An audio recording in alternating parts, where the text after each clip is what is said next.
want to talk to you about this book I had the opportunity to review. It is called Can I Say That by Brenna Blain. First, we're going to talk about my initial reaction to the book and its topics, and then we'll go over some feelings and thoughts that I had while I was reading it, and then how I walked away from the book, how I felt walking away. Okay. First of all, when I had the invitation to review, I was like, oh, yes, please. Let's do this one. Can I say that? How unsafe questions lead us to the real God. So many times, very important topics that people are feeling are left unaddressed,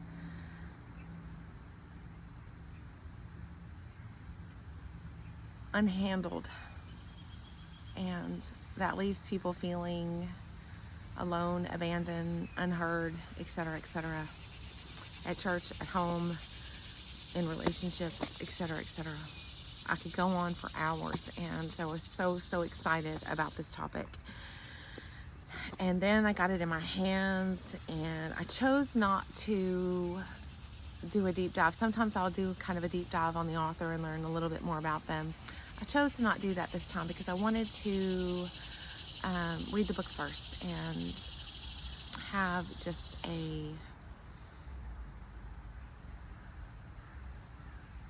wanted to read the book before I knew anything about Brenna and what she did and anything else. I didn't want to know anything else. I just wanted to read the book without any expectations or other influences. I just wanted to read it. So I'm sitting here going in my head, please let this be good. Please let this be good. Don't mess this one up. It's so important. Please don't mess this one up. And so I'm kind of doing it in my head all the way through the book. And as you can see, I took so many notes, and then I'm going to write the review, and I can't even use them all. It's too much. It would be such a long review that no one would read it because nobody wants to read that much. And then also I would spoil the book and you wouldn't need to buy it. So we're not going to do that in the review, and we're not going to do that here. And I'm reading the book going, yes, that. And you feel along with Brenna what she went through, and you go back to parts of your life where you felt exactly the same way. Maybe you didn't have the same struggles, maybe you did, maybe you had a different struggle, but you had the same kind of feelings and the same reactions, responses, and emotions. And maybe someone walked through it with you, maybe someone didn't, but my goodness, it's so relatable and honest. She did really good. So you're going to want to read this book, and we'll talk in a little while about who needs to read this book, because lots of different people need to read this book, and there's different reasons why. And there's a thing about authors in Brenna's generation that authors in my generation and older,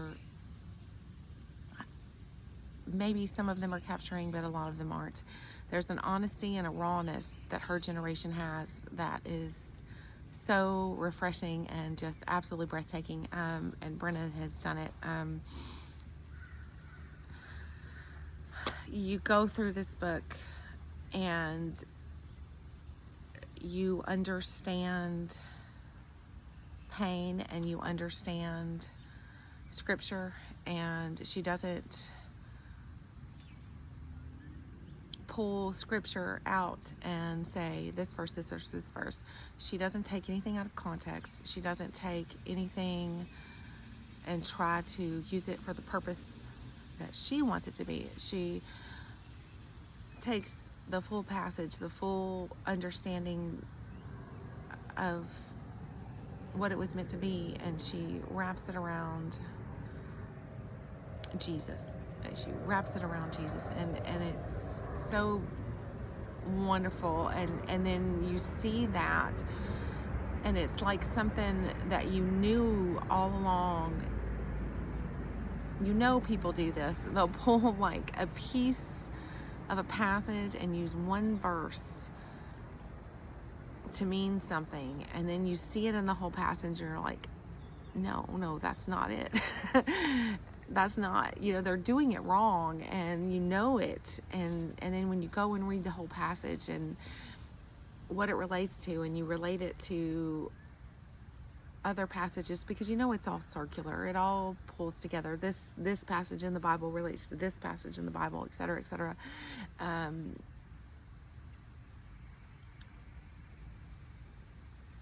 yet, so many times throughout history and in sermons, I'm sure you've experienced, so many people will pull out a chunk and try to make it fit what they want it to fit. And Brenna's very, very careful not to do that, and she's very intentional about not doing that and explaining how important it is not to do that, and she does a very, very good job of that. And she talks about current church history, and what I mean by current is the last, I guess her lifetime, the last probably 30 years or so. I'm assuming she's in her 30s. Again, I haven't deep dived into her social media, so I don't know her exact age, but I'm assuming based on some things in this book that she's in her 30s. And there was even one thing that she talks about that I've got to look into a little more to make sure that we're talking about the same thing, that I thought, because I was, again, going through this book going, please get this right, and she does, she gets it right, and I was like, oh, I know this one. I was actually, I'm not going to tell you which one it was, because again, I have to research and make sure we're talking about the same thing. I was there for the birth of this thing, like literally at the church where it was birthed, and then it became a whole movement. And of course, when something becomes a whole movement, it branches off into different things and becomes sometimes the thing it was supposed to be, and sometimes not quite the thing it was supposed to be, because this is what humans do. So as I'm reading that particular section, I'm going, no, that's not what it is. But then in reality, I know that it did actually in parts become this other thing. So she's not wrong. But and then as I continue reading, it's at the end, she wraps it into let me find it.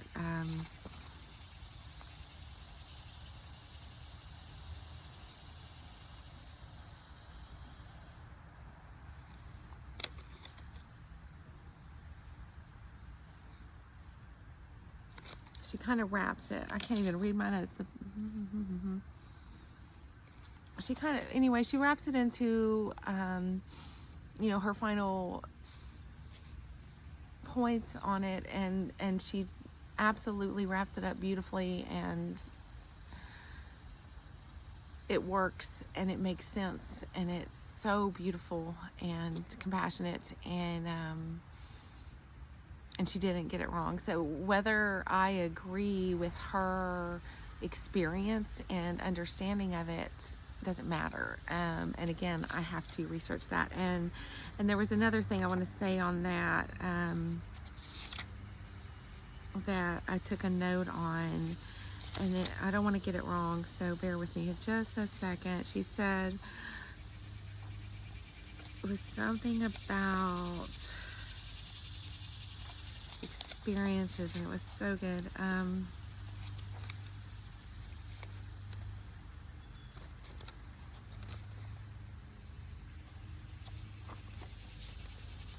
My experiences something, where was it?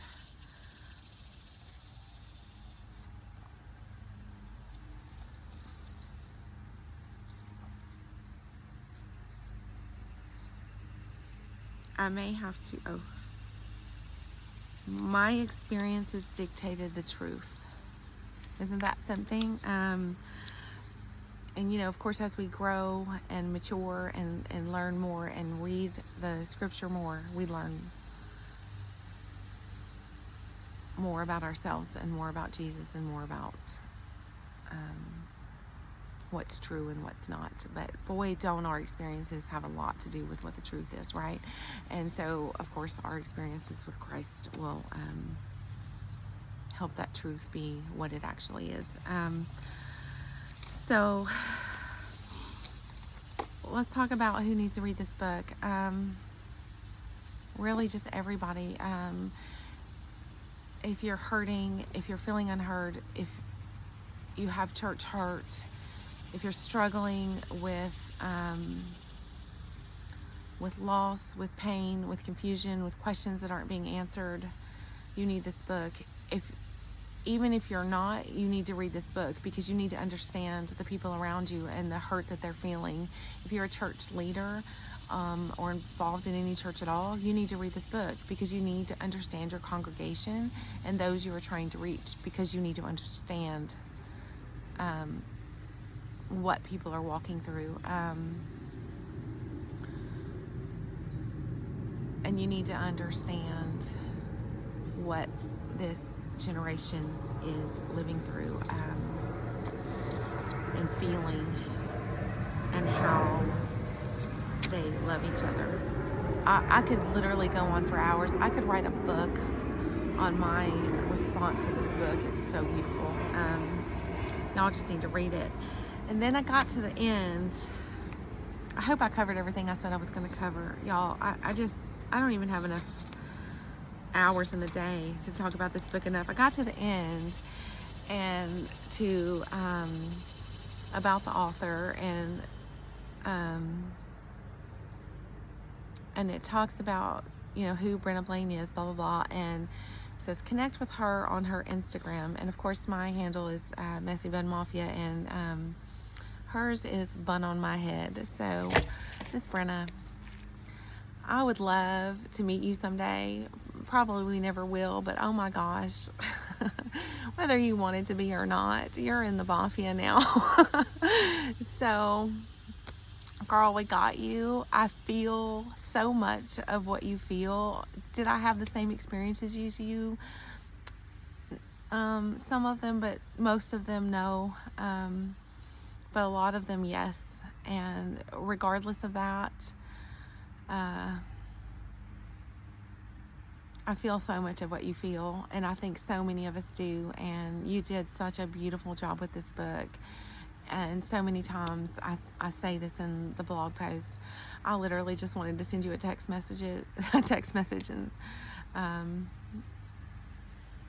just encourage you and let you know that you are seen and you are heard. And thank you for writing this book, because so many people need to feel the encouragement and know Jesus the way that you have come to know him, and know that he is there and will wrap around them wherever they are, in whatever place they are in, and whatever pain they are in. So Brenna, again, thanks for writing the book. Y'all, go out and get it. I'm going to put a link down below so where you can get it. I don't get any kickbacks for the link. It's the link that I was provided for doing the review, so it's just going to link over there, and then you after you buy it, you can come back and get devotionals and things like that will be emailed to you. So Can I Say That by Brenna Blain. Thanks for watching. Have a great day. Bye.